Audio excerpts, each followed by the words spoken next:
The other night I was talking to my wife, and she kind of shared with me that she's been having a really tough year and that she's not really felt close to God.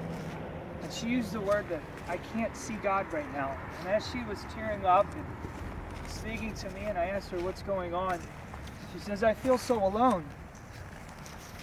And I just thought to myself, as a man and as a husband who loves his wife dearly, it's like, why do you feel so alone? I'm so present here. I've made decisions. I've tried to take off more work or any of that kind of thing. Why do you still feel alone? She says, Courtney, when you withdraw into your man cave, so to speak, when you're stressed out, it makes me feel as if you don't care. And it makes me feel that you don't care enough to share with me what's going on. And then all the while, I started thinking, when I do withdraw, I'm actually not being present to my wife as well, and I'm not really hearing where she's at.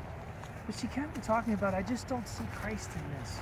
And for a man who knows his wife to be someone of faith and love of God, that really struck home to me.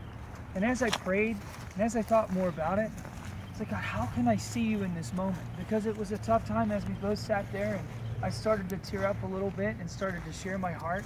And the fear that I had within my heart to be vulnerable, just with anyone, I started to see that really, when I started to think about all the other relationships that I have, the key to seeing Christ in them is that power to be able to be vulnerable with each other. But we get afraid.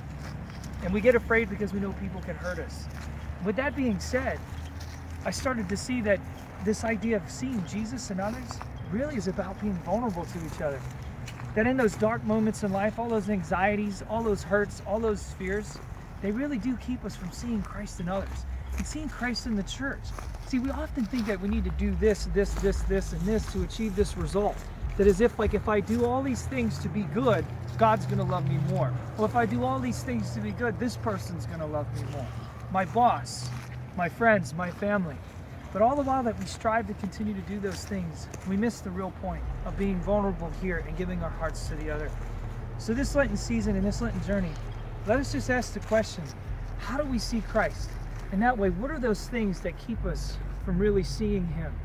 And ask ourselves the question, Lord, we want to see you. Teach us to show you our own hearts so we can see yours.